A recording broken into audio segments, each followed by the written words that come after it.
नमस्कार, तुम्हा सर्वांचं खूप खूप स्वागत करते आहे आणखी एका नवीन व्हिडिओमध्ये। उन्हाळ्याची चाहूल लागायला लागली आहे आणि त्याच रिलेटेड किचन टिप्स आणि ट्रिक्स मी तुमच्यासोबत शेअर करणार आहे। काही त्या रिलेटेड आहे, काही किचन रिलेटेड आहे, सो नक्की बघा। चला व्हिडिओला सुरुवात करूयात। सगळ्यात पहिली आपली टिप आहे ती म्हणजे मटकी रिलेटेड। आता बघा, आपल्याला कधीही मटकीची उसळ किंवा भाजी बनवायची असली तर आपण साधारणतः ती भिजू घालतो आणि नंतर त्याची भाजी वगैरे करतो। पण आपल्याला घरच्या घरी मोड आणायचे असले तर मग आपण रुमालमध्ये वगैरे त्याला बांधतो आणि ठेवतो। पण तुम्हाला त्याचे मोड जे आहे ते जास्त आणायचे असेल तर मग अशा वेळेस तुम्हाला मी एक मस्त अशी ट्रिक सांगणार आहे। आता उन्हाळ्यामध्ये तर उष्णता असते त्यामुळे मोड लवकर येतात, पण हिवाळ्यामध्ये तसं होत नसतं। हिवाळ्यामध्ये थोडा जास्त टाइम लागतो आणि भिजण्यासाठी सुद्धा उन्हाळ्यामध्ये कमी टाइम लागत असतो। मग अशा वेळेस तुम्ही ही ट्रिक नक्की फॉलो करा। तुम्हाला ही मोड आलेली मटकी आवडत असेल तर ही टिप तुमच्यासाठी। जेव्हाही तुमची मटकी ही भिजून होईल त्यानंतर तुम्हाला ती 2 ते 3 वेळेस स्वच्छ पाण्याने धुवून घ्यायची आहे। नंतर आपल्याला अशा पद्धतीची मोठी गाळणी घ्यायची आहे। तुमच्याकडे वेगवेगळ्या पद्धतीची असेल त्या पद्धतीची गाळणी तुम्हाला घ्यायची आहे। फक्त एक गोष्टीचं लक्ष घ्यायचं आहे, तुम्हाला मटकी अशा पद्धतीने पसरवून टाकायची आहे आणि ज्याही खालच्या भांड्यामध्ये तुम्ही ही चाळणी ठेवणार आहात किंवा गाळणी ठेवणार आहात तर ती पूर्णपणे झाकली गेली पाहिजे, जसं की या बाउलमध्ये ती झाकली गेली आहे। आता ह्या पातेल्यामध्ये तुम्ही बघू शकता ही झाकली नाही आहे, वरती आलेली आहे। आपल्याला असं नाही पाहिजे, आपल्याला पूर्णपणे ती गाळणी त्या भांड्यामध्ये गेली पाहिजे अशा पद्धतीने, आणि म्हणून मी तुम्हाला हे सांगितलं। त्यानंतर यामधलं पाणी पूर्ण आपल्याला झिरपू द्यायचं आहे। सो 5 मिनिटं आपण इकडे थांबायचं आहे। त्यानंतर जेही पाणी झिरपलेलं आहे खाली ते तुम्हाला फेकून द्यायचं आहे। आता बघा, तुम्हाला याच भांड्यामध्ये हे ठेवायचं आहे। नंतर सुती रुमाल घ्यायचा आहे आणि तो या मटकीवरती कव्हर करून ठेवायचा आहे। आता तर उन्हाळा सुरू झाला आहे त्यामुळे उष्ण तापमान आहे, तर असंच कुठेही तुम्ही ठेवू शकता। पण हिवाळा वगैरे जर जेव्हा केव्हा असेल ना तर तेव्हा तुम्ही ओव्हनमध्ये किंवा उष्ण ठिकाणी हे ठेवायचं आहे।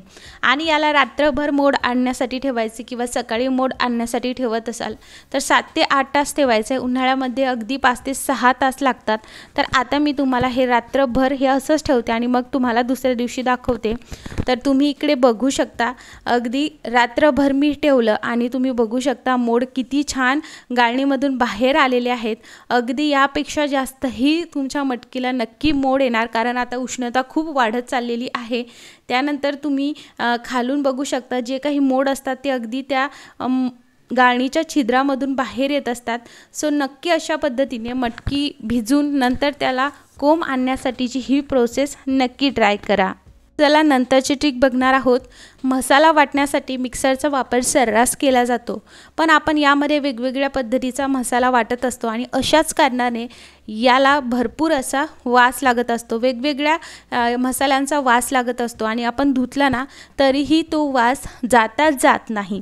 मग अशा वेळेस काय करायचं तेच मी तुम्हाला सांगते। काय करायचं, न्यूजपेपर घ्यायचं आणि न्यूजपेपर बारीक फाडून तुम्हाला यामध्ये घालायचे आहेत। बऱ्याचदा असं होतं की वाटण खूप सारं होतं आणि त्याच भांड्यामध्ये आपण खूप वेळ ठेवलं तर मग नक्कीच त्याचा वास येतो। घासलं धुतलं तरीसुद्धा जात नाही, त्यामुळे तुम्ही अशी ट्रिक नक्की फॉलो करा। नंतर त्यामध्ये तुम्हाला थोडंसं पाणी घालून घ्यायचं आहे। पाणी तुम्हाला नॉर्मल टेम्परेचरवरचंच घालायचं आहे। नंतर बघा, हे पूर्ण न्यूजपेपर यामध्ये भिजले गेलेले असतील। नंतर झाकण लावून आपल्याच हाताने याला व्यवस्थितरित्या शेक करायचं आहे। लक्षात घ्या, थोडंसं जास्त शेक करायचं आहे आणि 2 ते 3 मिनटं हे न्यूजपेपर ह्या पाण्यामध्ये तसंच भिजत राहू द्यायचे आहे आणि नंतर तुम्हाला झाकण उघडायचं आहे आणि नंतर स्वच्छ पाण्याने तुम्हाला हे भांडं धुवून घ्यायचं आहे। यामध्ये जोही मसाल्यांचा वास येत असेल तो मसाल्याचा वास नक्की निघून जाईल। बऱ्याचदा असं होतं की हिरवं वाटण केलं ना तर मग तेव्हा नक्की जास्त वास येतो, तर ही ट्रिक फॉलो करा।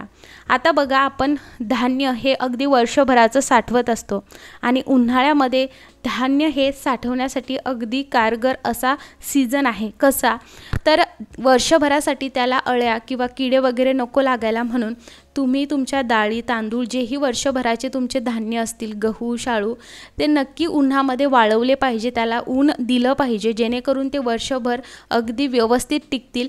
तर मी बघा अशा पद्धतीने जे माझ्याकडे डाळ होती मी तो डब्बा डायरेक्टली उन्हात ठेवलेला आहे, जेणेकरून मला आता वर्षभर टेन्शन नाही, यामध्ये बिलकुल किड्या किंवा अळे लागणार नाही। आता आपली नंतरची ट्रिक आहे ती आहे साडी रिलेटेड। आपल्याकडे भरपूर अशा साड्या होतात, पण साड्या ठेवण्यासाठी आपल्याकडे मात्र जागा कमी पडते। मग अशा वेळेस आपण काय करतो, साडी एकीकडे ठेवतो, त्याचा पेटीकोट एकीकडे असतो आणि त्याचं ब्लाऊज एकीकडे असतं। मग एकाच ठिकाणी साडी, पेटीकोट आणि ब्लाऊज कसं ठेवायचं ते शेअर करते। व्हिडिओ जास्त मोठा नको व्हायला म्हणून मी आधी याची अशी लंबी घडी करून घेतली। तुम्ही बघू शकता दोन्ही साईडने असे 2 ते 3 असे रकाने तुम्हाला दिसेल, स्पेस दिसेल। आपल्याला काय करायचं आहे, एक बाजू यामध्ये घालून घ्यायची आहे, व्यवस्थितरित्या जाते। तुम्ही कोणत्याही बाजूने हे ठेवू शकता।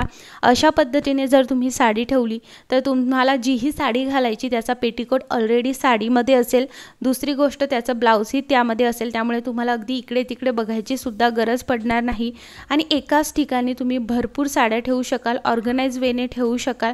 तर अशा पद्धतीने तुम्ही हे ठेवू शकता। पण आपण असं केलं तर घडी मोठी होते। मग काय करायचं, जो काही काठ आहे तो असा दुमडायचा आणि मग तो या स्पेसमध्ये तुम्हाला घालायचा आहे।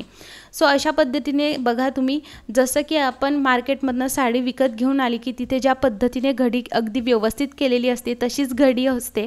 तर आपण एक बाजू त्यामध्ये घातली आहे तरी सुद्धा खूप मोठा स्पेस आहे, त्याचाच आपल्याला वापर करायचा आहे। जो काही पेटीकोट आहे तो सुद्धा आपल्याला व्यवस्थितरित्या घडी करून त्यामध्ये ठेवायचा आहे आणि ब्लाऊजसुद्धा त्यामध्येच घडी करून ठेवायचा आहे। जर तुम्ही हा व्हिडिओ पहिल्यांदा बघत असाल, व्हिडिओला लाईक करा, चॅनलला सबस्क्राईब करा आणि बेल आयकॉन नक्की ऑल करा।